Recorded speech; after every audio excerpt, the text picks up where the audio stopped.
നീ അടക്കമുള്ള പെൺവർഗം മറ്റാരും കാണാത്തത് കാണും.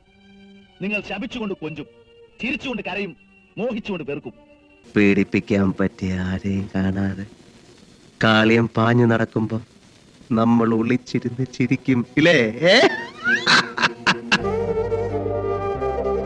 എല്ലാവരും കാണുന്നതിന് ഒരു മറുപുറമുണ്ടെന്നതായിരുന്നു MT എന്നും എഴുതി കാണിച്ചത്. അതിനുദാഹരണമാണ് വടക്കൻ പാട്ടിലെ ക്രൂരനായി നിറഞ്ഞാടിയ ചതിയൻ ചന്തുവിനെ വടക്കൻ വീരഗാഥയിൽ നായകനാക്കി മാറ്റിയതും മഹാഭാരതത്തിൽ നായകനായി വാഴ്ത്തിയ അർജുനനെ പിന്തള്ളി രണ്ടാം ഊഴത്തിൽ ഭീമന് ഇടം നൽകിയതും. ഒരിക്കൽ MT എഴുതിയത് ഇങ്ങനെയായിരുന്നു: മരണം പിറവി പോലെ തന്നെ ജീവിതത്തിൽ ഒരു പ്രധാന ചടങ്ങാണ്, ആഘോഷമാണ്. എന്നാൽ ഈ മരണവാർത്ത ഞങ്ങളെ പലരെയും വേദനിപ്പിക്കുന്നുണ്ട്. ജ്ഞാനപീഠ ജേതാവായ MTയെ 2005 രാജ്യം പത്മഭൂഷൺ നൽകി ആദരിച്ചിരുന്നു. മികച്ച സംവിധായകന് 3 വട്ടവും 11 തവണ മികച്ച തിരക്കഥയ്ക്കും സംസ്ഥാന ചലച്ചിത്ര അവാർഡ് MT നേടിയിട്ടുണ്ട്. നോവൽ, ചെറുകഥ, തിരക്കഥ, നാടകം, ബാലസാഹിത്യം, യാത്രാ വിവരണം, ലേഖനം തുടങ്ങി കൈവച്ച എഴുത്തിലെല്ലാം സ്വർണം പൂശിയ മികവുള്ള ഒരു പ്രതിഭയായിരുന്നു MT. എനിക്ക് നിങ്ങളെ ഇഷ്ടമാണ്, കാരണമൊന്നുമില്ല, വഴിയിൽ തടഞ്ഞു നിർത്തില്ല, പ്രേമലേഖനം എഴുതില്ല, ഒന്നും ചെയ്യില്ല, ഒരു ബന്ധവും സങ്കല്പിക്കാതെ വെറുതെ എനിക്ക് നിങ്ങളെ ഇഷ്ടമാണ്. മഞ്ഞ് നോവലിൽ MT എഴുതിയ വാക്കുകളാണിത്. ഒരു സാധാരണക്കാരന്റെ മനസ്സ്. ഇത് ഞാനൊന്ന് മാറ്റിയെഴുതുകയാണ്. ഞങ്ങൾക്കും നിങ്ങളെ ഇഷ്ടമാണ്. ഒരുപാട് കാര്യങ്ങൾ ഉള്ളതുകൊണ്ട് തന്നെ സർഗാത്മക ലോകത്തെ എഴുത്തിന്റെ പെരുന്തച്ഛന് വിട.